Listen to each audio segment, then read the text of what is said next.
जनसुराज आ जाएगा तो कोई गारंटी नहीं है कि जनसुराज का सब आदमी अच्छा ही होगा।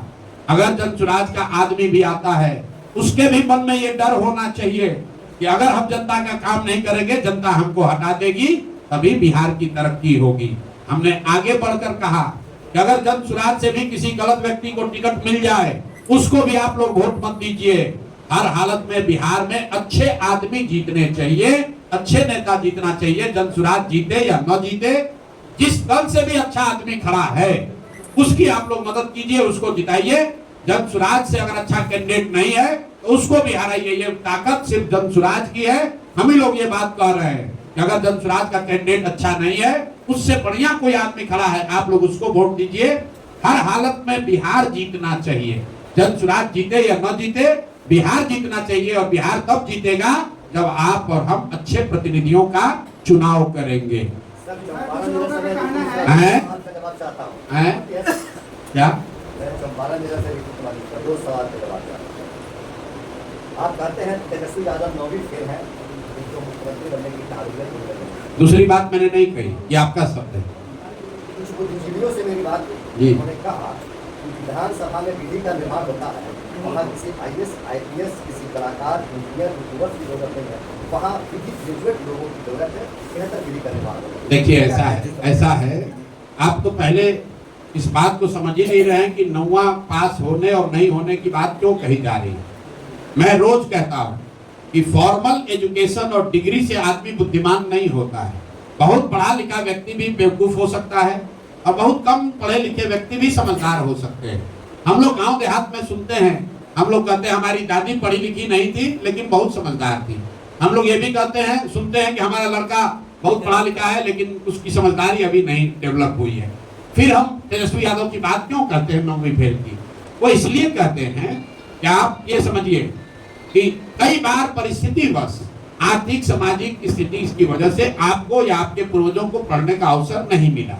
ये संभव है कि आपको पढ़ने का अवसर नहीं मिला, इसलिए आप फॉर्मल एजुकेशन नहीं कर पाए।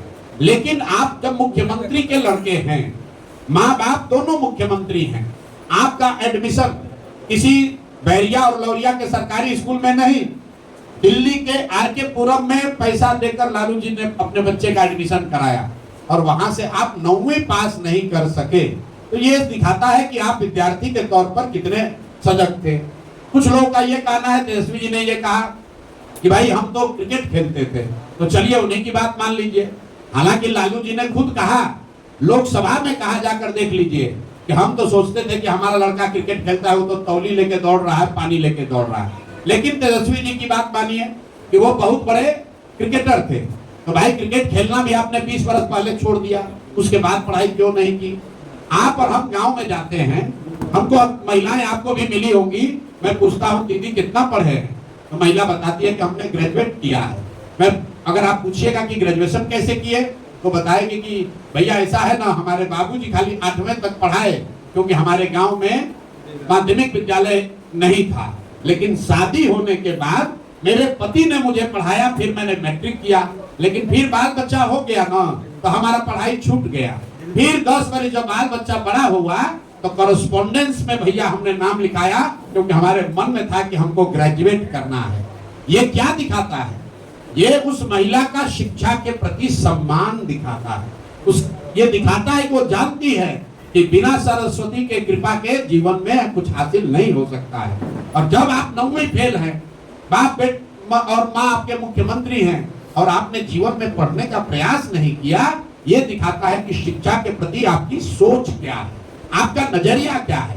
और वो बिहार के जैसे राज्य के लिए घातक है, क्योंकि बिहार का अगर तरक्की होना है, अगर बिहार को इसका गौरवशाली इतिहास वापस आना है, तो ध्यान रखिए, बिहार कभी सीमेंट फैक्ट्री बनाने का केंद्र नहीं बन सकता है। बिहार छड़ बनाकर ज्ञान की भूमि नहीं बन सकता है। बिहार का गौरवशाली इतिहास तभी वापस आएगा जब फिर से यहाँ इसको ज्ञान की भूमि बनाई जाएगी। यहाँ बुद्ध को ज्ञान मिला, यहाँ राम जी आए पढ़ने, यहाँ से जैन धर्म की शुरुआत हुई, यहीं पर चाणक्य और चंद्रगुप्त हुए।